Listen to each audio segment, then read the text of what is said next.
இப்போ கடன் எல்லாம் அடைச்சிட்டு வீடு வாங்கலாமா இல்ல முன்னாடி வீடு வாங்கிக்கலாமா? அலை எப்போ ஓயறது, நாம் எப்போ கடலில் இறங்குறது. அதான் ஃபஸ்ட்டு சொன்ன மாதிரி கடன் இல்லாமல் வாழ முடியாது இப்போது.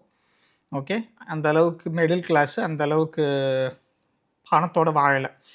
அவங்களுடைய நார்மல் ஆசைகளே ஒரு பேசிக் ஆசைகள் விருப்பங்கள் அதை நிறைவேற்றிக்கிறதுக்கே அவங்க கடன் வாங்கி தான் ஆகணும். ஸோ அதனால் கடன் இல்லாமல் வாழ முடியாது. அதை அந்த கடன் இல்லா வாழ்க்கை வாழணுங்கிற ஒரு தாட் ப்ராசஸ் தள்ளி வச்சுட்டு, நான் வாங்குகிற கடன் என்னால் அடைக்க முடியுமாங்கிறது நம்பர் 1. நான் வாங்குகிற அந்த கடன் வாங்கி வாங்குகிற அந்த பொருள் எனக்கு தேவையா, அத்தியாவசியமா இல்லை ஆசையா அப்படிங்கிறத பார்த்துட்டு அதுக்கேற்ற மாதிரி you can take a decision. இப்போ வீடு ஒரு அசட்டா இல்லையா சார்? ஆமாம், இட்ஸ் அன் அசெட்.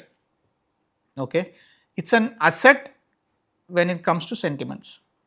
ஒரு சென்டிமெண்ட்டாக பார்க்கும்போது இட்ஸ் அன் அசெட், ஃபைனான்ஷியலாக பார்க்கும்போது இட்ஸ் அ லைபிலிட்டி.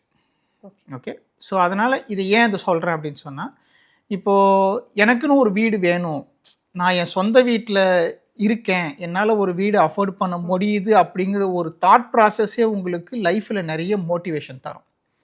அதனால தான் சென்டிமெண்டல் வேல்யூன்னு சொல்கிறோம். அந்த மாதிரி ஒரு லைஃப்பில் ஒரு மோட்டிவேஷன் தர்ற ஒரு விஷயத்துக்கு, அந்த ஒரு சென்டிமெண்டல் வேல்யூக்கு அப்போ உட்காந்து you should not be seeing something financial point of view.